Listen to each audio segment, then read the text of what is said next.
So செட்டுங்கிறது ஒரு collection of elements, சப்செட்டுங்கிறது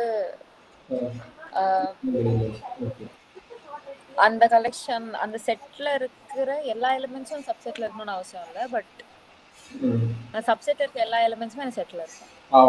இது subset. சரிங்களா, புரிஞ்சுங்களாமா? இப்போ என்னன்னா இது எஸ்ன்னு வச்சுக்கோங்க, இது ஜின்னு வச்சுக்கோங்க. இப்போ என்னன்னா நம்ம பார்க்கக்கூடிய டெஃபினேஷன் என்னது? Sub group.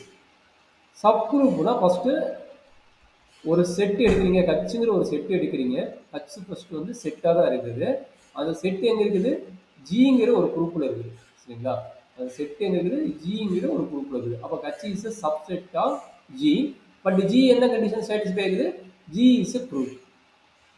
அப்போ ஹச் வந்து எப்போ சப் குரூப் ஆகும்னா, ஹச் வந்து சப்செட் தான். இங்க பாருங்க, H is a subset of G. Subset of G. சரிங்களா, அப்போ இங்கே கட்சின்னு வச்சுக்கோங்க, இது எஸ்ன்னு வந்து இது கட்சின்னு. அப்போ என்ன நடக்கும்? ஹச் வந்து எப்போ வந்து சப் குரூப் ஆகும்னா, அதுவும் குரூப் கண்டிஷன் சாட்டிஸ்ஃபை ஆகும். எப்போ வந்து சப் குரூப் ஆகும்னா, இப்போ ஜியில் வந்து என்ன ஆப்ரேட்டர் இருக்கும்?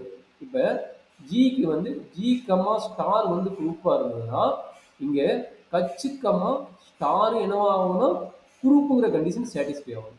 சரிங்களா, இப்போ ஜி கம்மா ஸ்டார் வந்து குரூப்பாக இருக்கும்போது ஹச் கம்மா ஸ்டாரும் குரூப்பாக இருந்ததுன்னா H is a sub group. H is a sub group. அவ்வளோதான். அப்போ என்னது? சப் குரூப்னா ஒரு ஐடியா தெரிஞ்சிச்சு. ஹச் வந்து சப்செட் ஆஃப் ஜி. அந்த ஜிங்கிறது என்ன இருக்கும்? ஜி கம்மா ஸ்டார்ல குரூப்பாக இருக்கும். அப்போ ஹச் வந்து சப் குரூப்பாக இருக்குதுன்னா ஹச் இதுக்கு என்ன ஆப்ரேட்டர் இருக்குதோ, இங்கே ப்ளஸ் ஆப்ரேட்டர் மைனஸ் ஆப்ரேட்டர், இங்கே என்ன ஆப்ரேட்டர் வருதோ அதே ஆப்ரேட்டருக்கு வந்து குரூப் கண்டிஷன் சாட்டிஸ்ஃபை ஆச்சுன்னா that group is called a sub group. That group is called a sub group. அவ்வளோதான். அப்போ சப்செட்டோட டெஃபினிஷனே தான். அப்போ குரூப்போட கண்டிஷன் சாட்டிஸ்ஃபை ஆச்சுன்னா இஸ் எ சப் குரூப். இதில் என்ன டவுட் இருக்குதாமா?